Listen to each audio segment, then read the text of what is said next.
Vanessa Jenkins had been standing in front of the hospital room for 10 minutes, trying to convince herself to go inside, when the doctor found her and told her it was time to stop pretending everything was fine. Her younger sister Maya was dying. Not in the dramatic, sudden way that happened in movies, but in the slow, grinding reality of stage 4 cancer that had spread too far and too fast for any treatment to do more than buy time. The word months had been mentioned during the last consultation. Maybe weeks, if things went badly. Vanessa had been working 3 jobs to cover what insurance wouldn't, sleeping 4 hours a night, and running on nothing but coffee and determination. She was 26 years old and felt like she had aged a decade in the past year. The hospital's social worker had mentioned experimental treatments, clinical trials overseas, specialists who might offer a sliver of hope. But those cost money that Vanessa didn't have. Her parents had passed away in a car accident 5 years ago, leaving just her and Maya, who was only 21 now and should have been graduating college this spring, instead of lying in a hospital bed, losing weight she couldn't afford to lose. Vanessa finally pushed through the door. Maya was awake, staring at the ceiling with that blank expression that had become more common lately. She turned her head when Vanessa entered, and a small smile crossed her pale face. "You look terrible," Maya said, her voice scratchy. "Thanks." "You look great," Vanessa lied, settling into the chair beside the bed. She had come straight from her shift at the restaurant where she waitressed lunch service, still wearing the black pants and white shirt that smelled like French fries and disappointment. Liar. Maya reached for the water cup, and Vanessa handed it to her. "You need to stop killing yourself for me." "Not happening." They sat in silence for a while. These moments had become more precious lately, just being together without the doctors and nurses coming in and out, without the beeping machines and clinical discussions about pain management and quality of life. "I want you to promise me something," Maya said eventually. "No. You don't even know what it is. If it involves me giving up or moving on or any of that inspirational dying person speech stuff, then no." Maya laughed, which turned into a cough. Vanessa helped her sit up straighter, adjusting the pillows behind her back. When the coughing subsided, Maya fixed her with a serious look.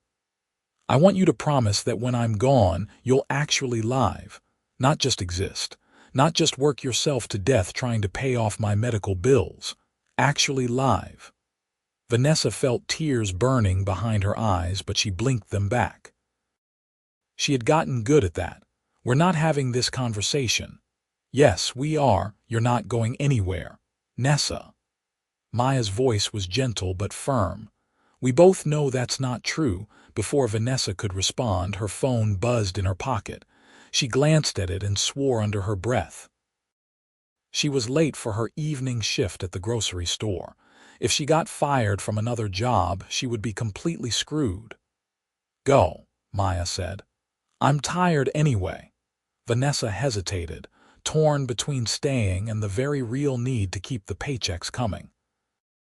Maya waved her away with a weak hand, and Vanessa finally stood, kissed her sister's forehead, and left. She made it to the grocery store with 3 minutes to spare, clocked in, and spent the next 6 hours scanning items and forcing smiles at customers who complained about prices and bagging preferences. Her feet ached, her back ached, everything ached. When her shift ended at 10, she still had to get to the cleaning company where she worked overnight shifts in office buildings downtown. It was nearly midnight when she arrived at the sleek glass tower that housed Morgan Financial Group. The building was mostly empty at this hour, just a few scattered lights on the upper floors where workaholics were still grinding away. Vanessa signed in with the security guard, grabbed her cleaning cart, and took the elevator up to the executive floor. She had been cleaning this building for 3 months now and had developed a routine. Start with the conference rooms, then work through the individual offices, vacuum the hallways last. She moved through the space efficiently, her body on autopilot while her mind wandered to medical bills and treatment options, and the impossible math of trying to save someone who might be beyond saving. She was emptying a trash can in one of the corner offices when she noticed someone was still there.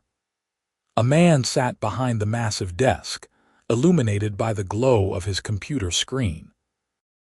He was maybe in his early 30s, with dark hair that looked like he had been running his hands through it all night.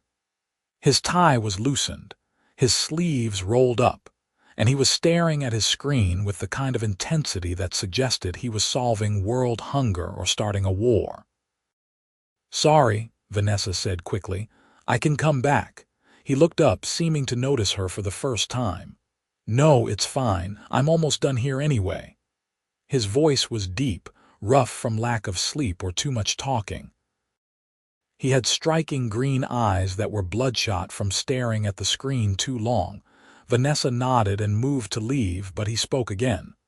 "What time is it?" She checked her phone. 12:30. He rubbed his face with both hands. "Christ, I've been here since 6 this morning." "That's rough," Vanessa said automatically, even though she had been awake since 5 and wouldn't be done until at least 6 in the morning herself. She started to push her cart toward the door. "You work here every night?" he asked. She paused. Most of the executives barely acknowledged the cleaning staff existed. Midnight to 6, Monday through Friday. "And before this?" "That's kind of a personal question," she said, but without heat. She was too tired to be offended. "Sorry, you're right." He closed his laptop and stood, and Vanessa realized he was tall, probably 6'2" or 3". He had the kind of build that suggested he actually used the expensive gym membership he definitely had. "I'm Sebastian, by the way. Sebastian Morrison." The name sounded vaguely familiar, but Vanessa couldn't place it. She was too exhausted to care. "Vanessa." "Nice to meet you, Vanessa." He grabbed his jacket from the back of his chair. "I'll let you get to work." He left, and Vanessa finished cleaning his office quickly. She noticed details that spoke of wealth. The expensive leather chair, the view of the city that probably cost more per month than she made in a year, the framed photos of him shaking hands with people who looked important. There was a degree on the wall from Harvard Business School. She pushed it all out of her mind and kept working. Over the next 2 weeks, she kept running into Sebastian Morrison. He was always there late, always working on something that seemed urgent. They exchanged pleasantries, small talk about the weather or how terrible the coffee in the building was. He was friendly in a distant sort of way, and she appreciated that he treated her like a person rather than part of the furniture. Then came the night that everything changed. Vanessa was in the break room on the executive floor, sitting on the floor with her back against the wall because she had felt dizzy and needed a moment. She had skipped dinner because she had spent her meal break on the phone with the hospital discussing Maya's latest setback. The cancer was progressing faster than the doctors had anticipated. They were talking about hospice care now, about making her comfortable. She was crying, which she hated. She prided herself on staying strong, on not breaking down, but sometimes it all just crashed over her like a wave and she couldn't breathe. "Vanessa." She looked up to find Sebastian standing in the doorway, concern etched across his features. She wiped at her face quickly, trying to pull herself together. "I'm fine. Just taking a quick break." "You're sitting on the floor crying. That doesn't really fit most definitions of fine." He came into the room and crouched down beside her, not quite invading her space but close enough that she could see the genuine worry in his eyes. "What's wrong?" "Nothing. Personal stuff. I'll get back to work in a minute. Forget the work. Talk to me." "Why do you care?" The question came out harsher than she intended. He didn't flinch. Because you're clearly going through something and you look like you haven't slept in a month, and I'm guessing you don't have a lot of people you can talk to about it. He wasn't wrong. Her friends had drifted away over the past year, tired of her canceling plans and being too exhausted to do anything. She didn't blame them. She had become boring, all work and worry with nothing else left over. Maybe it was the exhaustion or the desperation, or just the fact that he was there and seemed to actually give a damn, but she found herself telling him everything. About Maya, about the cancer, about the money and the jobs and the impossible choice between hope and acceptance. Sebastian listened without interrupting. When she finished, he was quiet for a long moment. Then he said, "How much do you need?" "What, for the treatment?" "The experimental stuff, the specialists, how much?" Vanessa stared at him. "I wasn't asking you for money, I know, but I'm offering." "How much?" "I don't even know. Hundreds of thousands, probably, maybe more. It's not something I can actually consider because it's so far out of reach." She pushed herself to her feet, suddenly uncomfortable with the turn this conversation had taken. "I need to get back to work." "Wait." He stood too, pulling out his wallet. He extracted a business card and handed it to her.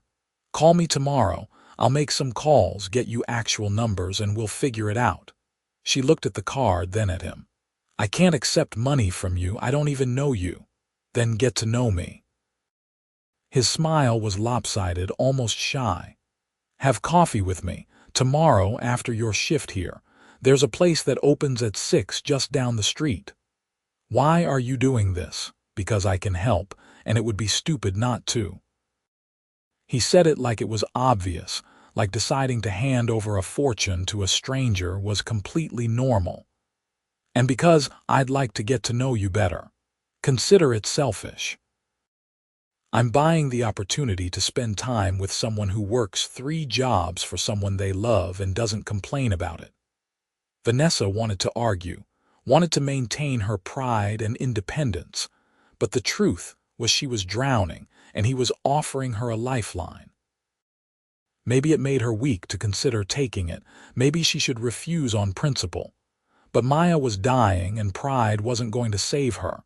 "Coffee," she said finally. "Just coffee, and we'll talk about this." Fair enough. She didn't sleep the next morning after her shift. She went straight to the hospital to see Maya, who was having a better day, relatively speaking. Maya could tell something was different, but Vanessa didn't mention Sebastian or his offer. She didn't want to give her sister hope that might turn out to be false. At 5:45, she met Sebastian at the coffee shop near his building. He was already there, looking tired but put together in dark jeans and a casual button-down shirt. It was strange seeing him outside the context of his office. He had a file folder with him. "I made some calls," he said without preamble. "There's a clinical trial in Germany that might be perfect for your sister. They're testing a new immunotherapy treatment specifically for her type of cancer. I spoke to the lead researcher. They have an opening." Vanessa felt her hands start to shake. "How much?" "Between the treatment, travel, lodging, everything, probably around $400,000. Maybe more depending on how long she needs to stay." The number was so large it didn't even seem real. Vanessa laughed, a slightly hysterical sound. "Well, that's that then." "I'll pay for it." "No." "Why not?" "Because I don't take handouts from strangers, because I can't possibly pay you back, because it's insane." Sebastian leaned forward. "What if we made it not a handout? What if you worked for me?" "I already do. I clean your office." "Not like that. I need a personal assistant. Someone organized, hardworking, dedicated. The pay is $200,000 a year." Vanessa almost choked on her coffee. "That's not a real job offer. That's charity dressed up as employment. It's a legitimate position. My last assistant quit 3 months ago to move to California with her husband, and I've been drowning ever since. I need someone who can manage my schedule, handle correspondence, coordinate with my team, travel with me when necessary. It's demanding work.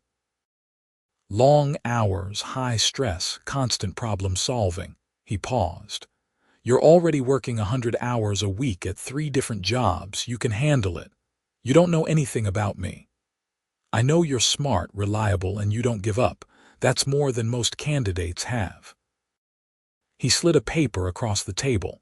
It was a formal job offer, already drawn up with a salary that made Vanessa's vision blur. And the money for Maya's treatment, she asked quietly, signing bonus.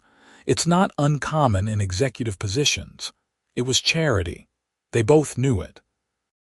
But he was offering it in a way that let her keep her dignity, that gave her a path to maybe, possibly feeling like she had earned it eventually. It was still insane. She should walk away.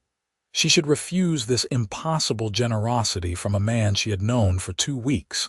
But Maya was dying. If I take this job, I work for real, she said. No special treatment, no easy rides. You treat me like any other employee. Deal.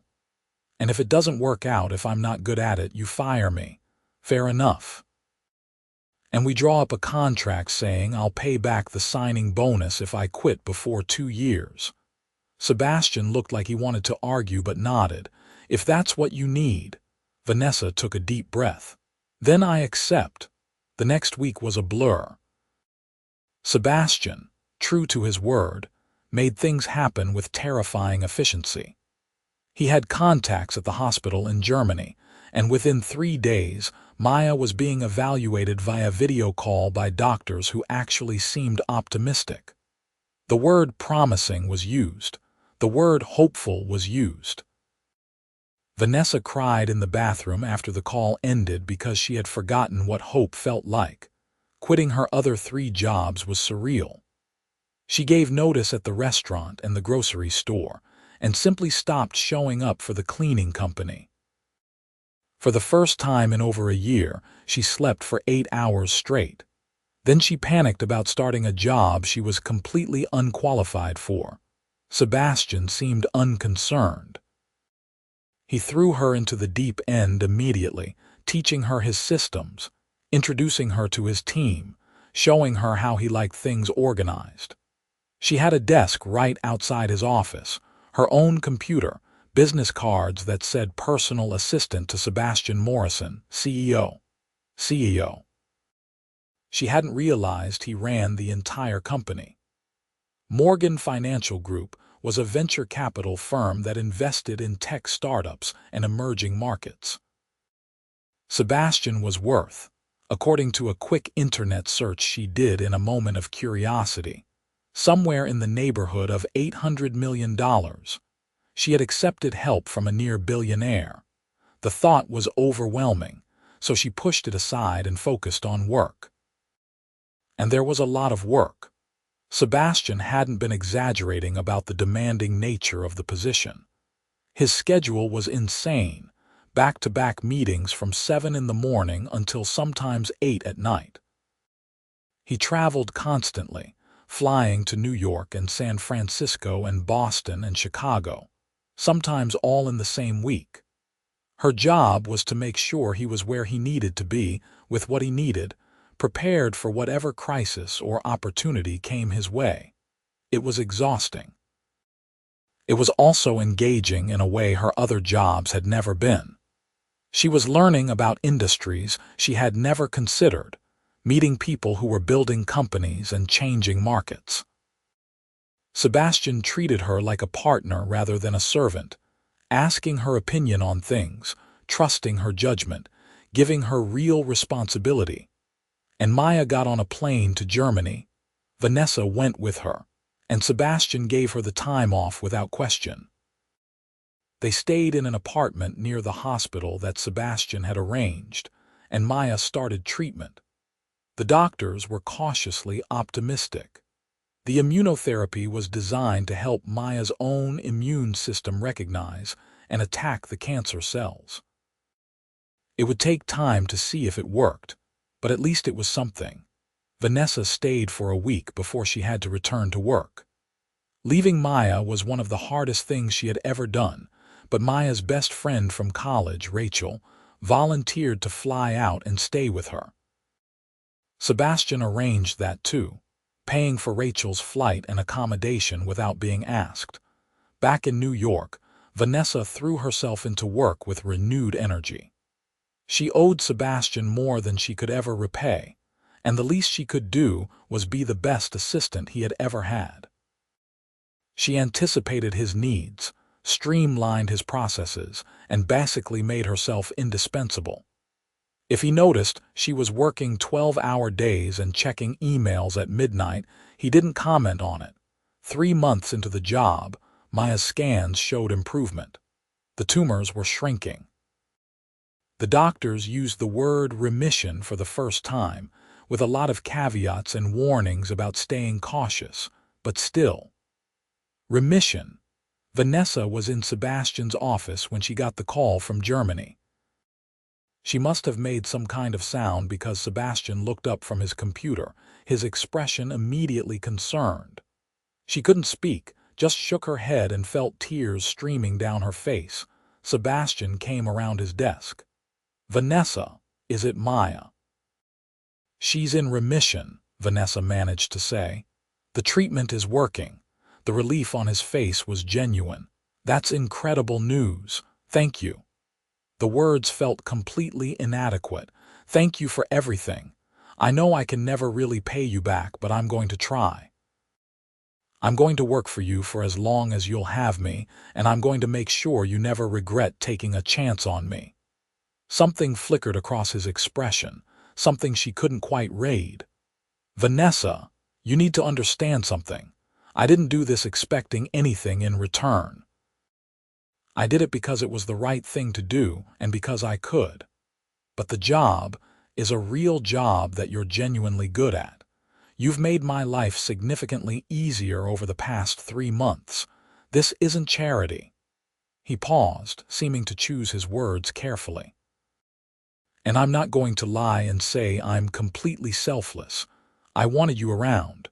I like having you around." There was something in his voice that made Vanessa's heart skip. She had been so focused on Maya and work that she hadn't really thought about Sebastian as anything other than her boss and benefactor. But looking at him now, really looking, she saw the way he was watching her, the careful distance he maintained, the softness in his eyes that hadn't been there before. "Sebastian, you don't have to say anything," he interrupted. "I'm not telling you this to make you uncomfortable or to create any obligation. I just wanted you to know that helping you wasn't some kind of calculated move. I care about you. As a person, as a friend, and maybe as something more if you ever felt the same way. But there's no pressure. Take all the time you need, or don't. It's completely up to you." He said it so simply, with such honest sincerity, that Vanessa felt something shift in her chest. She had been so focused on surviving, on getting through each day, that she hadn't allowed herself to think about feelings or attraction, or any of the messy, complicated things that came with being human. But Sebastian had been there, quietly, consistently, not asking for anything, just supporting her. Waiting. "I'll wait," he said, almost like he could read her mind, "for as long as you need. I'm not going anywhere, and I'm not going to make you feel guilty for not being ready or not feeling the same way. You've been through hell. You need time to just breathe and figure out what you want. I can give you that." Vanessa felt overwhelmed by his patience, by his understanding. Most men would have expected something in return by now, would have made her feel like she owed him. But Sebastian was offering her space, time, freedom to choose without pressure. "I need to go see Maya," she said finally. "I need to be there, now that she's doing better. Can I take some time?" "Of course. Take as long as you need." She flew back to Germany the next day. Maya was sitting up in bed when Vanessa arrived, looking better than she had in months. There was color in her cheeks, life in her eyes. They hugged and cried and laughed, and for the first time in a year, Vanessa felt like maybe everything was going to be okay. Maya stayed in Germany for another 2 months, continuing treatment and monitoring. Vanessa flew back and forth, splitting her time between her sister and her job. Sebastian never complained, never made her feel like she was asking for too much. He rearranged his schedule to accommodate her absences, took video calls at odd hours to catch her up, and even flew to Germany once for meetings he could have easily conducted remotely. It was during that visit that things shifted. Sebastian was only in town for 2 days, but he insisted on taking Vanessa and Maya out to dinner at a nice restaurant near their apartment. Maya, who had been fully briefed on the entire situation by Vanessa during the long hours in the hospital, watched Sebastian with obvious interest. "So you're the hero," Maya said, with the bluntness of someone who had recently faced their own mortality and had no patience for pretense. Sebastian looked uncomfortable. "I'm just someone who had the means to help, and who chose to use those means for good instead of buying another sports car or whatever it is billionaires do with their money." "I'm not a billionaire," Sebastian corrected automatically. "Close enough." Maya grinned at him. "My sister talks about you constantly, by the way." "Maya," Vanessa warned. "What? It's true. Sebastian this, Sebastian that. Sebastian has a meeting with the governor next week. Sebastian thinks we should restructure the portfolio. Sebastian likes his coffee with 2 sugars but no cream." Vanessa felt her face heating. "That's literally my job, managing his schedule and preferences." "Uh-huh," Maya's grin widened. "Anyway, I like you, Sebastian. You have my official blessing to date my sister." "Oh my God," Vanessa muttered. Sebastian, to his credit, just laughed. "I appreciate that, but I'm still waiting for your sister to figure out what she wants." Maya's expression turned serious. "She wants to feel like she has control of her own life again. Everything has been about survival for so long that she forgot how to actually live." She reached across the table and took Vanessa's hand. "You saved my life. Now go live yours." That night, after they had dropped Maya back at the apartment, Sebastian walked Vanessa to her door. The air between them felt charged, full of possibility. "Your sister is great," Sebastian said.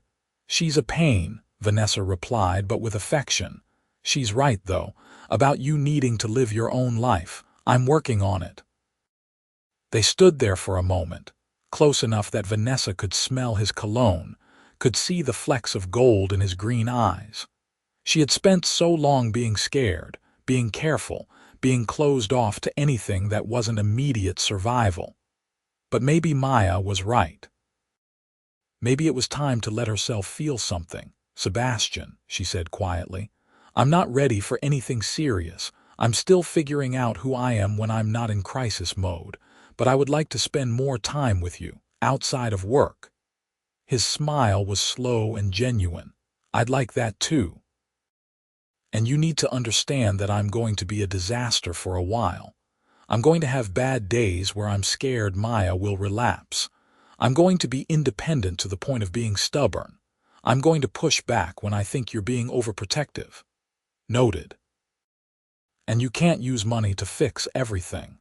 I need to feel like I'm your equal, not your charity case. You've never been a charity case, Vanessa. You've been a force of nature who needed a break." He reached out and tucked a strand of hair behind her ear, a gesture so gentle it made her breath catch. "And for the record, you're already my equal in every way that matters." She kissed him then, soft and tentative, testing the waters. He responded carefully, letting her set the pace, not pushing for more than she was willing to give. When they pulled apart, Vanessa felt something settle in her chest. Hope, maybe, or just the beginning of letting herself imagine a future that wasn't defined by fear. They took it slow. Over the next 6 months, as Maya completed her treatment and slowly recovered, Vanessa and Sebastian navigated the complicated territory between employer and employee, benefactor and recipient, and two people who were falling for each other. They had dinner once a week, nothing fancy, just time to talk about things that weren't work-related. They went to movies, took walks in Central Park, visited art museums where Sebastian knew surprising amounts about Impressionist painters. Vanessa learned that he was funny in a dry, sarcastic way, that he loved terrible action movies and fancy coffee, but couldn't cook to save his life, that he had started his company from nothing, building it up over 10 years through a combination of smart investments and brutal work ethic, that he donated huge amounts of money anonymously, funding medical research and education programs and disaster relief. Sebastian learned that Vanessa was fiercely intelligent, that she had dropped out of college when her parents died to take care of Maya, but had taught herself more through reading and curiosity than most people learned in 4 years. That she was terrible at accepting help, but incredible at giving it. That she had a dry sense of humor that matched his own and a stubborn streak a mile wide. Maya returned to New York 8 months after starting treatment, still in remission and slowly regaining her strength. She moved into an apartment that Vanessa insisted on paying for herself, using her salary from Morgan Financial Group. It was a point of pride, being able to provide for her sister without Sebastian's help, and he understood that. As Maya's health stabilized, Vanessa found herself relaxing in ways she hadn't been able to before. The constant fear started to fade, replaced by cautious optimism. And as that happened, she found herself opening up to Sebastian more, letting him in past the walls she had built. Their first real fight happened 9 months into their relationship. Sebastian had made a substantial donation to a cancer research fund in Maya's name without telling Vanessa first. She found out when the organization sent a thank you letter to her apartment. She confronted him in his office, furious. "You can't just do things like that without asking me. It's a donation. I donate to lots of organizations. In my sister's name. That's personal, Sebastian. That crosses a line. I'm sorry. I should have asked first." He stood from his desk, looking genuinely contrite. "I wasn't trying to overstep. I just wanted to do something meaningful." "Everything you do is meaningful. You saved Maya's life. You gave me a career. You've been patient and kind and perfect, and sometimes it makes me feel like I can never measure up." The real issue, finally out in the open. Sebastian crossed to her, taking her hands in his. "You don't have to measure up to anything. I'm not keeping score." "But I am," Vanessa said, frustrated. "I'm always aware of how much I owe you. You don't owe me anything." "That's easy for you to say. You're the one who had all the power in this relationship from the beginning." Sebastian was quiet for a long moment. "You're right. I did have more financial power, more resources. But you have something I've never had. You have the kind of strength that comes from surviving something that would break most people. You have love so fierce you were willing to destroy yourself to save your sister. That's power, Vanessa. That's real, genuine strength. And I'm a little in awe of it, if I'm being honest." Vanessa felt her anger deflating, replaced by something softer. "You can't fix everything with pretty words. I know, so I'll show you instead." He pulled out his phone and made a quick call. "Get me the documents for the foundation account." "Yes, now." 10 minutes later, his lawyer arrived with paperwork. Sebastian handed it to Vanessa. It was documentation for a charitable foundation, newly created with Vanessa listed as the director. "I set this up last month," Sebastian explained.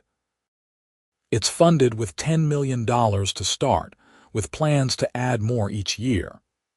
The mission is to help families dealing with catastrophic medical expenses. You decide how to allocate the funds, which families to help, how the programs are structured. It's your project, your decisions. I'm just the money behind it." Vanessa stared at the papers, overwhelmed. "Sebastian, this is too much." It's not enough, but it's a start. And it's something we can do together if you want. Use what we went through to help others in the same situation." She looked up at him, this man who kept finding ways to surprise her, to show her that his generosity wasn't about control or obligation but genuine desire to make things better. "On one condition. We name it after my parents, the Sarah and David Jenkins Foundation. Perfect." They kissed, and the fight was forgotten. A year after they first met, Sebastian took Vanessa to dinner at an absurdly fancy restaurant with a view of the city lights. Maya was doing well, fully in remission and back in school finishing her degree. The foundation was up and running, having already helped 5 families afford treatment. Work was good, life was good, and for the first time in years, Vanessa felt like she could breathe. "I have something to ask you," Sebastian said over dessert. Vanessa felt her heart rate pick up. "Okay." "Move in with me." Not what she had been expecting. "We've talked about this. I need my own space." "I know, but I'm not asking you to give up your independence. I bought a building in Brooklyn. It has 2 separate apartments on the top floor, connected by a door that can be locked from either side. You can have your own space, your own kitchen, your own everything. But I'd be right next door when you wanted company." Vanessa started laughing. "You bought a building." "I bought a building," he confirmed, grinning. "I might have a problem with over-the-top gestures. You think?" But she was charmed despite herself. He had found a way to give her what she needed while still bringing them closer together. "Can I see it before I decide?" "Of course." The building was beautiful, a converted warehouse with huge windows and exposed brick. The apartments were spacious and light-filled, and the connecting door was sturdy with a good lock. Vanessa could absolutely see herself living there. "Okay," she said. "Yes." Sebastian's smile was brilliant. He pulled her close and kissed her, and Vanessa thought about how far they had come from that night when she had been crying on the floor of an office building break room. They moved in 2 months later. Maya helped, teasing them mercilessly about the arrangement. "You know this is basically living together, right? The door doesn't make it different." "It makes it different to me," Vanessa insisted. And it did. Having her own space, her own retreat, made her feel less like she was dependent on Sebastian. They fell into an easy rhythm, cooking dinner together some nights, staying in their separate apartments others. It was comfortable and right and felt like a partnership rather than a rescue. The proposal came on a random Tuesday evening, nothing fancy or dramatic. They were sitting on Vanessa's couch watching a documentary about space exploration, and Sebastian just turned to her and said, "I want to marry you." Vanessa hit pause on the TV. "What? I want to marry you. Not because I'm supposed to or because it's been long enough or any of that. But because I love you and I want to build a life with you, and I can't imagine a future where you're not in it." "That's really not how proposals usually go," Vanessa said, but she was smiling. "You want me to get down on one knee? I will. I just thought we were past formal gestures." "We are." She took his hand. "And yes, I'll marry you on one condition. Name it. We keep the 2 apartments even after we're married. We can go back and forth, but I want to maintain some independence. Deal?" He kissed her, and Vanessa felt the last piece of her fear fall away. She had spent so long being afraid, being alone, being responsible for everything. And now she had someone who wanted to stand beside her, not in front of her, not behind her, but right there next to her as an equal partner. They got married 6 months later in a small ceremony with just close friends and family. Maya was the maid of honor, crying through the entire event. Sebastian's best man was his college roommate, a lawyer named Scott who had known Sebastian since they were 18, and gave a speech about how he had never seen Sebastian as happy as he was with Vanessa. The first year of marriage was an adjustment. They fought about stupid things, like how to load the dishwasher and whose turn it was to take out the trash. They also fought about real things, like Sebastian's tendency to try to solve every problem with money, and Vanessa's tendency to take on too much and not ask for help. But they worked through it, learning each other's patterns and finding compromises. Vanessa started therapy to deal with the trauma of almost losing Maya, and Sebastian went with her sometimes to couples sessions. They were both stubborn and independent, but they were also committed to making it work. 2 years into the marriage, Maya finished her degree and got into law school. She was healthy, thriving, living her life with the kind of intensity that came from almost losing it. She was dating a nice guy named Tom who worked in non-profit management, and she was happy. "I'm proud of you," Vanessa told her over coffee one Saturday morning. "I'm proud of you too," Maya replied. "You saved my life, built a career, started a foundation, and found love." That's a pretty good few years. It's been a journey. And it's not over yet. "When are you and Sebastian going to have kids?" Vanessa laughed. "We've talked about it, maybe soon." "Soon better be very soon. I want to be the cool aunt while I'm still young enough to be cool." As it turned out, soon was very soon. Vanessa found out she was pregnant 3 weeks later. She told Sebastian that night, nervous about his reaction. They had talked about kids in abstract terms but hadn't made any concrete plans. His face went through about 5 different emotions before landing on pure joy. "We're having a baby. We're having a baby." He picked her up and spun her around, laughing. "This is incredible. This is amazing. Oh God, we need to baby-proof the apartments. And figure out which one the nursery will be in. Or should we combine them? We might need to combine them. Sebastian, we have 8 months to figure it out." But he was already making plans, already thinking about all the details. Vanessa watched him with amusement and love, thinking about how this intense, driven man who ran a multi-million-dollar company was going to be a father. Pregnancy was harder than she expected. Morning sickness was a misnomer since she felt sick all day. Her body ached, her emotions were all over the place, and she felt huge and ungainly. Sebastian was endlessly patient, bringing her crackers at 3 in the morning, rubbing her feet when they swelled, and telling her she was beautiful even when she felt like a whale. The foundation continued to grow, helping more families every month. Vanessa worked from home during the worst of the pregnancy, managing grants and applications remotely. It felt good to be doing something meaningful, to be using Sebastian's wealth in a way that actually made a difference. Their daughter was born on a cold January morning, 7 pounds and 8 ounces of perfect tiny human.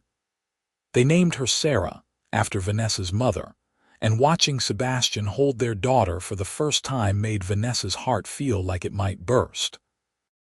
Maya came to visit the next day, bringing flowers and an enormous stuffed bear. She held Sarah with the careful reverence of someone who understood how precious and fragile life could be. "She's perfect," Maya whispered. "She really is," Vanessa agreed. The first few months were exhausting.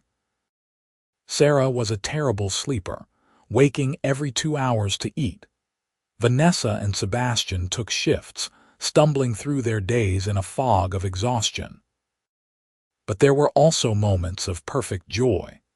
Sarah's first smile, the way she grabbed onto their fingers with her tiny hands, the peaceful quiet of watching her sleep. Sebastian was an involved father, changing diapers and doing midnight feedings and walking the floors with Sarah when she was fussy. He had cut back on travel, rearranging his schedule so he could be home more. Watching him with their daughter, Vanessa fell in love with him all over again. On their 3rd wedding anniversary, they finally combined the 2 apartments, knocking down some walls and creating one large space. The separate apartments had served their purpose, giving Vanessa the independence she needed to feel secure. But now they were ready to be fully together, to be a family in one shared home. The foundation had helped 50 families by then, providing funding for experimental treatments, travel expenses, and support services. Every month, Vanessa received letters from families thanking them for giving them hope. It never got old, knowing they were making a difference. Sarah grew into a curious, energetic toddler who had Sebastian wrapped around her tiny finger. She had Vanessa's dark hair and Sebastian's green eyes, and she was fearless in the way that gave her parents minor heart attacks on a regular basis. When Sarah was 2, they started talking about having another child. Vanessa was hesitant at first, remembering how hard the first pregnancy and infancy had been. But Sebastian wanted more kids, and so did she, eventually. Their son was born when Sarah was 3, a calm baby who actually slept through the night by 2 months old. They named him David after Vanessa's father, and their family felt complete. Maya finished law school and got a job at a non-profit legal organization, providing free legal services to low-income families. She married Tom in a beach ceremony that was beautiful and relaxed, and Vanessa was her maid of honor, returning the favor. Life settled into a comfortable rhythm. Work, kids, family dinners, foundation events. It was busy and chaotic and full, and Vanessa loved it. She still had days where she thought about how close she had come to losing everything, how different her life could have been if Sebastian hadn't offered to help that night. But mostly she just lived in the present, grateful for what she had. On their 5th anniversary, Sebastian took her back to the coffee shop where they had first talked about Maya's treatment. It was early morning and the place was nearly empty. "You remember what I told you that day?" Sebastian asked. "You told me a lot of things. I told you I would wait for as long as you needed without making you feel guilty." Vanessa smiled. "You did, and you actually meant it." "I did. I would have waited forever, Vanessa, because you were worth it." He took her hand. "You still are." "I love you," she said simply. "I don't say it enough, but I do. You changed my entire life." We changed each other's lives. I was just going through the motions before I met you, working all the time, making money, but not really living. You taught me what actually matters. They sat there for a while, drinking overpriced coffee and watching the city wake up outside the window.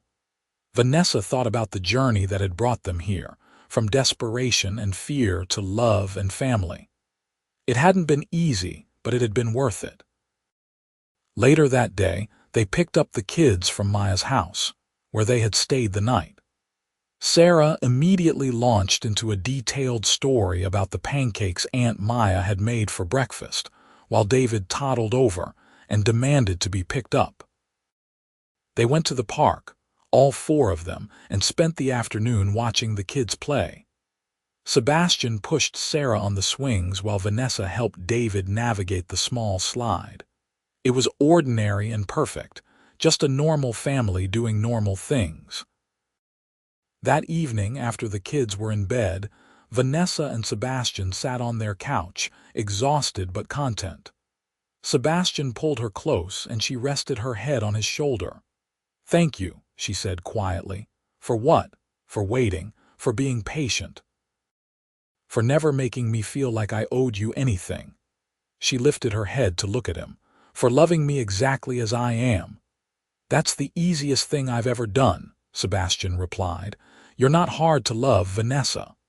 She kissed him, soft and lingering, and thought about how lucky she was. Not lucky that Maya had gotten sick, not lucky that she had been desperate enough to accept help, but lucky that she had found someone who understood that real love wasn't about grand gestures or dramatic rescues. It was about showing up every day, being present, giving someone space to grow while standing beside them through everything. Sebastian had waited for her when she needed time. He had supported her without demanding anything in return. He had been her partner, her equal, her love. And now they had built a life together that was messy and beautiful and real. Years passed. Sarah started school and became obsessed with dinosaurs. David showed an early talent for music, banging on everything like a drum. Maya had her first baby, a daughter she named Vanessa, and called in a panic at 2 in the morning asking how anyone survived parenting. The foundation expanded, opening regional offices and helping hundreds of families every year. Vanessa stepped back from day-to-day operations as the kids got older, hiring a director to run things while she stayed on the board. Sebastian's company continued to thrive, and he started mentoring young entrepreneurs, giving back in ways beyond just money. They renovated the apartment again when the kids got older, giving each of them their own room. Family dinners became sacred time, everyone gathering around the table to talk about their days. They took vacations to national parks and beaches, creating memories that would last a lifetime. On their 10th anniversary, Sebastian took Vanessa to Germany, back to the city where Maya had received treatment.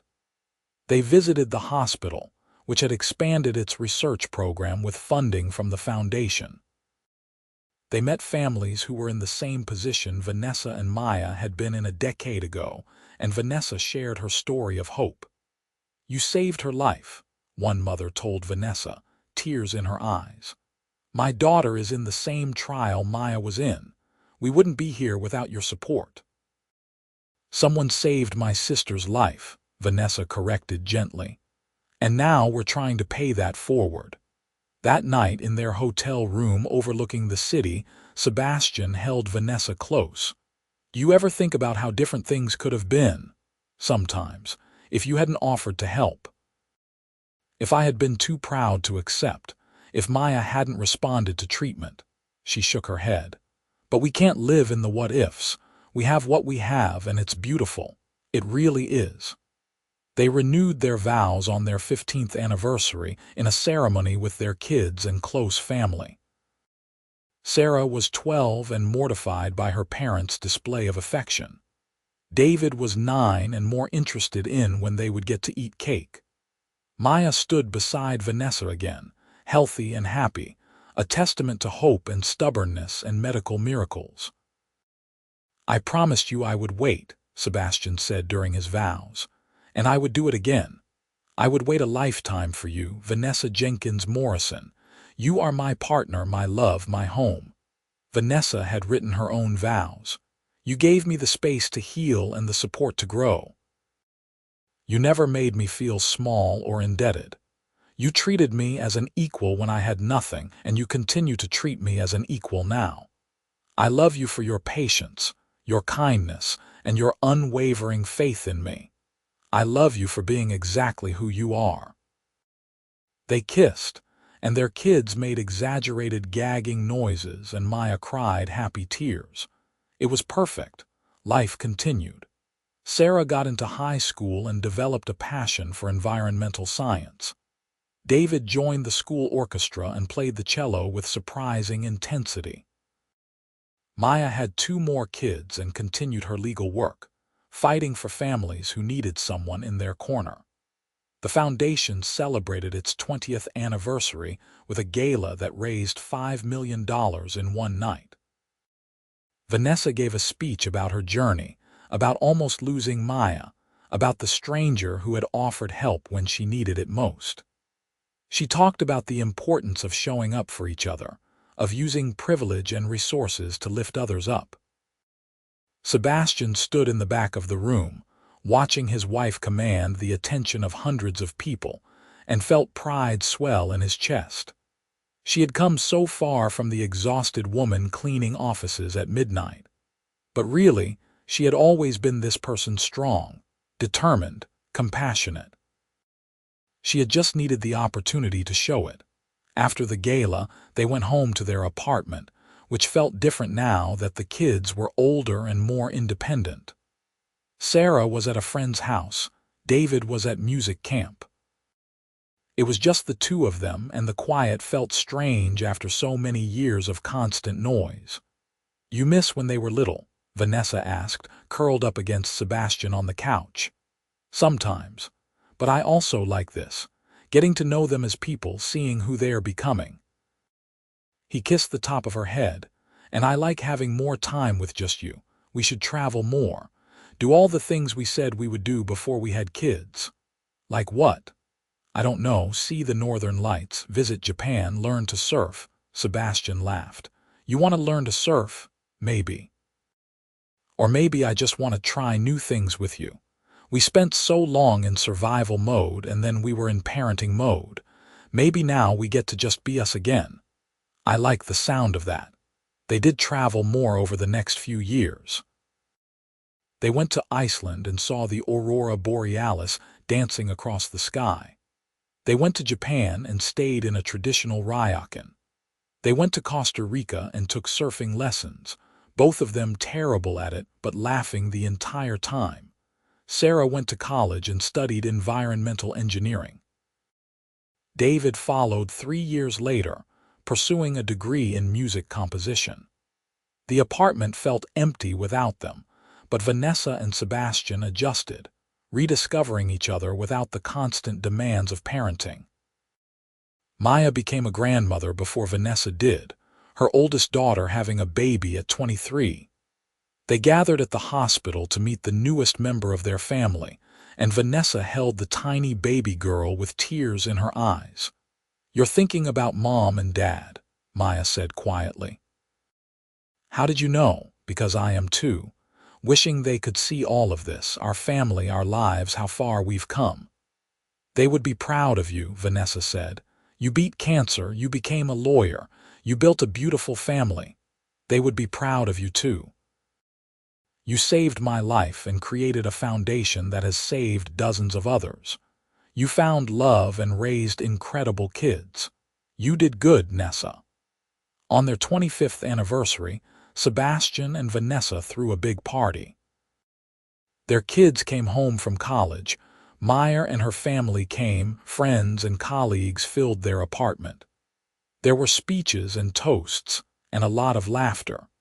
Late in the evening, when most of the guests had left, Sebastian pulled Vanessa onto the balcony.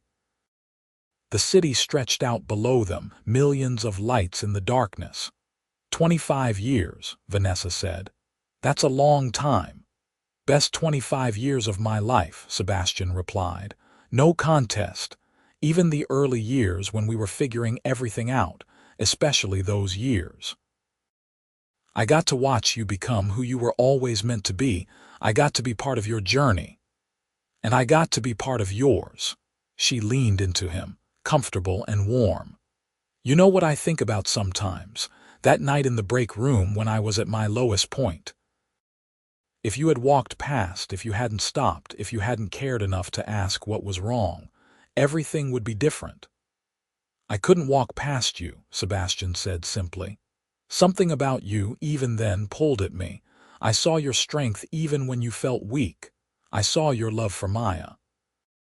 I saw who you really were, and you waited for me to see it too. I would have waited forever.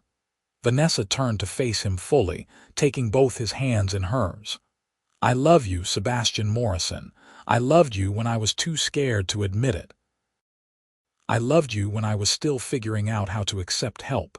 I loved you when I finally felt like I could stand on my own 2 feet. And I love you now, after all these years, maybe more than ever.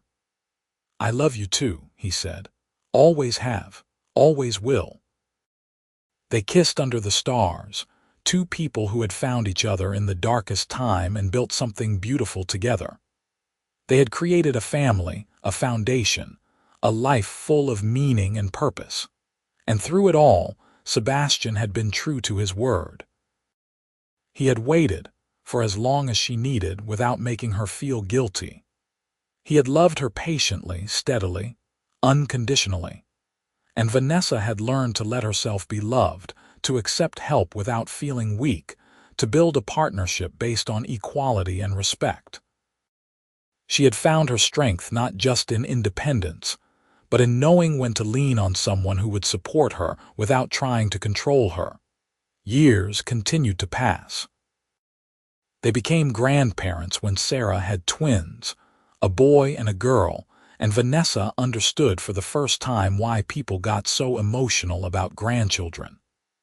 David got married to a fellow musician, and their wedding was a beautiful, music-filled celebration.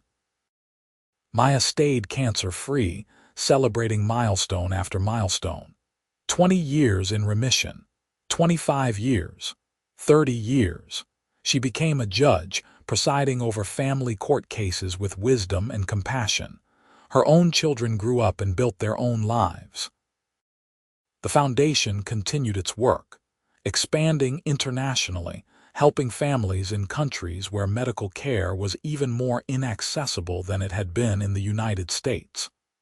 Vanessa remained involved, though she had long since stepped back from day-to-day operations. She and Sebastian had created something that would outlast them, a legacy of helping others in their darkest moments. On their 40th anniversary, they renewed their vows again in a small, private ceremony with just their immediate family. They were older now, with gray hair and laugh lines and the comfortable ease of people who had spent decades together. 40 years, Sebastian said in his vows, and I would do it all again exactly the same way. Every moment, every challenge, every joy. You are still the best thing that ever happened to me, Vanessa. You always will be. Vanessa's vows were simple. You saw me when I felt invisible. You helped me when I felt helpless. You loved me when I didn't know how to love myself. And then you stepped back and let me find my own strength, my own path, my own voice. Thank you for waiting. Thank you for believing in me. Thank you for 40 years of partnership, love, and adventure. I love you more than words can express. Their children and grandchildren clapped, and Maya wiped tears from her eyes. It was a perfect moment, a celebration of not just a marriage but a life well lived, choices well made, love well earned. That evening, sitting together on their balcony as they had done so many times over the years, Vanessa thought about the journey that had brought them here. From desperation to hope, from fear to love, from surviving to truly living. It had been a long road with ups and downs and challenges and triumphs. No regrets, Sebastian asked, as if reading her mind. None, Vanessa replied firmly. You, not a single one. They sat in comfortable silence, watching the city lights flicker in the darkness. Somewhere out there, other families were facing their own crises, their own impossible choices. And because of the foundation, because of what Vanessa and Sebastian had built together, some of those families would get the help they needed. The cycle of compassion would continue. We did good, Vanessa said softly. We did, Sebastian agreed. We really did. And in that moment, with his hand in hers and 40 years of love behind them, Vanessa felt completely at peace. She had been saved by a millionaire who had been willing to wait, who had given her time and space and support without demanding anything in return. But more than that, she had saved herself. She had found her strength, her purpose, her voice. Their love story wasn't about a rescue. It was about two people who had met at the right time, who had supported each other through challenges, who had built something beautiful together. It was about patience and respect and genuine partnership. It was about showing up, day after day, choosing each other over and over again. And it was about a promise made decades ago in a coffee shop. I'll wait, for as long as you need without making you feel guilty. Sebastian had kept that promise. And in doing so, he had shown Vanessa what real love looked like. Not controlling or demanding. Not keeping score or expecting repayment. Just steady, patient, unconditional support. The kind of love that gave space to grow while promising to always be there. They had built a life on that foundation, and it had held strong through everything. 40 years and counting. A family, a foundation, a love story that had started in darkness but had found its way to light. As the night deepened, and the city continued its endless motion below them, Vanessa and Sebastian sat together. Two people who had found each other against all odds and had chosen to build something lasting. Their story was one of hope, resilience, and the transformative power of genuine compassion. And it was far from over.